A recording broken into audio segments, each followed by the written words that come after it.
आप एक पार्टी को 60 दिन देते हो इलेक्शन कराने के लिए, दूसरे का फैसला रिजर्व रखते हो। जब 20 दिन हो जाते हैं फिर कहते हैं अब आप कराओ, और अब वो फैसला देंगे कि बल्ला होना चाहिए कि नहीं होना चाहिए। आप किसी पार्टी, बड़ी पार्टी का कल क्या तीर नहीं होगा या शेर नहीं होगा, वो इलेक्शन होगा। अगर शेर का सिंबल ना हो, मैं ये नहीं कहता हूँ कि सिर्फ बल्ला ही मोहतरम है एज ए सिंबल। सिंबल दूसरी जमातों का जो सिंबल है वो अगर आप उससे ले लेंगे तो उसकी शनाख्त ले रहे हैं, और अगर शनाख्त ले रहे हैं तो ये फंडामेंटल राइट्स के खिलाफ है। ये लंदन प्लान, लंदन एग्रीमेंट का हिस्सा था। लंदन एग्रीमेंट अनफोल्ड हो रही है। लंदन एग्रीमेंट में ये है कि नवाज शरीफ को उसके मतलब की पिच मिलनी है। जिसको उसने कहना है कि गिरफ्तार कर लो, उसने गिरफ्तार हो जाना है। उसकी डेट ऑफ इलेक्शन उसकी मर्जी की होगी, इलेक्शन कमीशन उसकी मर्जी का होगा। अब इलेक्शन कमीशन पे, कमिश्नर पे एतराज़ उठा दिया है 4-5 बार एसोसिएशन ने, एक ही किस्म का मजमून लिखा हुआ है। हम बार एसोसिएशन के में काफ़ी अहम अहदेदार रहे हैं, लेकिन इस तरह की हमने कभी नहीं सुनी कि एक ही मजमून और एक ही ग्रुप उसको चला रहा है। और वो ग्रुप कौन सा है? जो आज़म नज़ीर तारर का ग्रुप।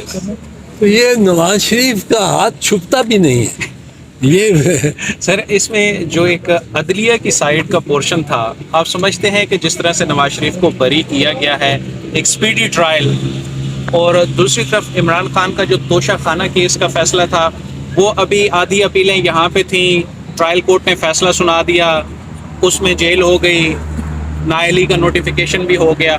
तो 2023 के जो मजमूई फैसले हैं इस्लामाबाद हाई कोर्ट के, उसे आप किस कानून के हवाले से अगर कुछ कहना चाहें? बड़े दुख और अफसोस से कहना पड़ता है कि इंतहाई इम्तियाजी फैसले। आप एक पार्टी को 60 दिन देते हो इलेक्शन कराने के लिए, दूसरे का फैसला रिजर्व रखते हो। जब 20 दिन हो जाते हैं फिर कहते हैं अब आप कराओ, और अब वो फैसला देंगे कि बल्ला होना चाहिए कि नहीं होना चाहिए। आप किसी पार्टी, बड़ी पार्टी का कल क्या तीर नहीं होगा या शेर नहीं होगा, वो इलेक्शन होगा। अगर शेर का सिंबल ना हो, मैं ये नहीं कहता हूँ कि सिर्फ बल्ला ही मोहतरम है एज ए सिंबल। सिंबल दूसरी जमातों का जो सिंबल है वो अगर आप उससे ले लेंगे तो उसकी शनाख्त ले रहे हैं, और अगर शनाख्त ले रहे हैं तो ये फंडामेंटल राइट्स के खिलाफ है, ये डिग्निटी ऑफ मैन के खिलाफ है। आप 50 करोड़ के 50 करोड़ 25 करोड़ के 25 करोड़ अवाम के ये बुनियादी राइट ले रहे हैं। बहुत इम्तियाजी सलूक किया है। उसमें एक दरख्वास्त दी है PTI ने, जो इम्तियाज किस किस किस्म का, वो सारी लिस्ट दी है। उन साहब को तो बैठना ही नहीं चाहिए, सुनना ही नहीं चाहिए। Thank you. दोस्तों से गुजारिश है कि जब हम, हमारी तरफ से कोई खामोशी नहीं है।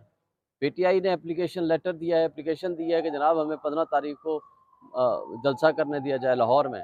वो अभी तक जिस शहर में हम जलसा करना चाहते हैं वहाँ 144 लग जाती है। करक में हमारे लोग जलसा करने के लिए निकले, उनको सीधी गोलियां मारी गई रेंजर्स और पुलिस की तरफ से। मर्दान में जिसने अपने घर के अंदर कॉर्नर मीटिंग की, उसका खिलाफ मुकदमा कर दिया गया। सवात में जिन्होंने कॉर्नर मीटिंग की घर की 4 दीवारी के अंदर, उनको उठा करके जेलों में बंद कर दिया गया। हमारे लिए तो लेवल प्लेइंग फील्ड तो दूर की बात है, फील्ड ही नहीं मिल रहा। सांस लेने की इजाज़त नहीं है, जिंदा रहने का हक छीना जा रहा है, लोगों को उठाया जा रहा है, तशद्दुद किया जा रहा है, मीडिया हाउसेस पहुँचाया जाता है। और जो तरीक़ाकार है ये मुल्क के लिए किसी सूरत सूटेबल नहीं है। सियासी अदम इस्तेहकाम मुल्क की सलामती, मुल्क की बका के लिए मुश्किलात पैदा कर रहे हैं, और इसमें जो हमारी नेशनल सिक्योरिटी है वो भी एट स्टेक आ रही है, और उसके साथ जो माशी तबाही की दलदल में फंसा दिया है PDM के फाशिस्ट जमातों ने, उससे निकलने का वाहिद हल फ्री एंड फेयर इलेक्शंस हैं, और हर एक को मौका मिले कि वो अपनी पॉलिटिकल एक्टिविटी जारी करे। और एक पार्टी को क्रश करने के लिए तमाम इदारे यकजा हो गए हैं, तमाम वसाइल उसके इस्तेमाल हो रहे हैं। जिसका नतीजा आपने देखा है कि दहशतगर्दी कितनी फैल रही है, बदअमनी फैल रही है, क्योंकि इस तरफ इनकी तवज्जो ही नहीं है। इंतखाबात वक्त पर होते हुए दिखाई दे रहे हैं आपको? वक्त तो है 90 डेज का, 6 नवंबर से पहले पहले प्रेसिडेंट ने जो प्रपोज किया था, लेकिन वक्त पे तो नहीं हो रहे। अब बेवक्ती हो जाएं तब भी मुमकिन है, तो शायद इसका कोई फ़ायदा हो। मैं मुतालबा करूंगा चीफ जस्टिस ऑफ पाकिस्तान से कि वो फौरी तौर पर उस जो 90 डेज़ के इलेक्शन की पटिशन है सुप्रीम कोर्ट बार एसोसिएशन की तरफ से और पीटीआई की तरफ से, उसको लगाया जाए और उसको फैसला दिया जाए। क्योंकि आपने देखा माजी करीब में भी 2 फैसले सुप्रीम कोर्ट ने दिए जिसमें उन्होंने फाइंडिंग्स दी हैं कि इलेक्शन कमीशन ने जमहूरियत को डिरेल किया है और इलेक्शन कमीशन ने कॉन्स्टिट्यूशन को एक लिहाज से ब्रीच किया है, और इसी तरह गवर्नर्स ने भी, केपीके ने उस कॉन्स्टिट्यूशन को ब्रीच किया है, और जिसके नतीजे में आज जो हम सफ़र कर रही है पूरी कौम, हम और पूरी आवाम, हम समझते हैं कि उससे निकलने का वाहिद हल ये है कि आप फ्री एंड फेयर इलेक्शन कराएं। आज आप एशियन डेवलप्ड बैंक की रिपोर्ट पढ़ लें, उन्होंने कहा है कि 1/3 मसाइल उसी दिन हल हो जाएंगे आपके, जिस दिन आपके फ्री एंड फेयर इलेक्शन होंगे। इसलिए कि एक स्ट्रॉन्ग डेमोक्रेटिक गवर्नमेंट ही इन मसाइल से निकाल सकती है। फिर शाहीन साहब एक चीज़ बता दीजिएगा कि अडयाला जेल में जो उनसे समाअत हो रही है, मुसलसल ट्रायल हो रहा है, लेकिन आप लोगों की जानिब से कहा गया कि ट्रायल को रोका जाए क्योंकि एक फैसला भी जो हाई कोर्ट में महफूज है इस हवाले से।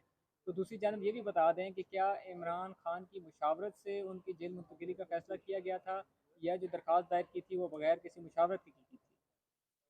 देखिए, ये वाली बात तो मेरे नॉलेज में नहीं है। आप एक पार्टी को 60 दिन देते हो इलेक्शन कराने के लिए, दूसरे का फैसला रिजर्व रखते हो। जब 20 दिन लगाए जाते हैं फिर कहते हैं अब आप कराओ, और आप वो फैसला देंगे कि बल्ला होना चाहिए कि नहीं होना चाहिए। आप किसी पार्टी, बड़ी पार्टी का कल क्या तीर नहीं होगा या शेर नहीं होगा, वो इलेक्शन होगा। अगर शेर का सिंबल ना हो, मैं ये नहीं कहता हूँ कि सिर्फ बल्ला ही मोहतरम है एज ए सिंबल। सिंबल दूसरी जमातों का जो सिंबल है, वो अगर आप उससे ले लेंगे तो उसकी शनाख्त ले रहे हैं, और अगर शनाख्त ले रहे हैं तो ये फंडामेंटल राइट्स के खिलाफ है।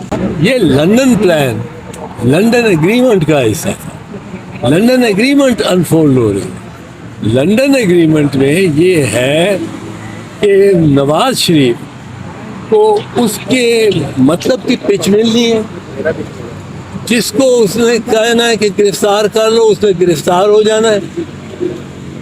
उसकी डेट ऑफ इलेक्शन उसकी मर्जी की होगी, इलेक्शन कमीशन उसकी मर्जी का होगा।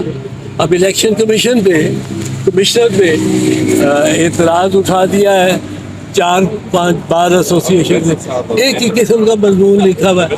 हम बार एसोसिएशन के में काफ़ी अहम ओहदेदार रहे हैं, लेकिन इस तरह की हमने कभी नहीं सोची।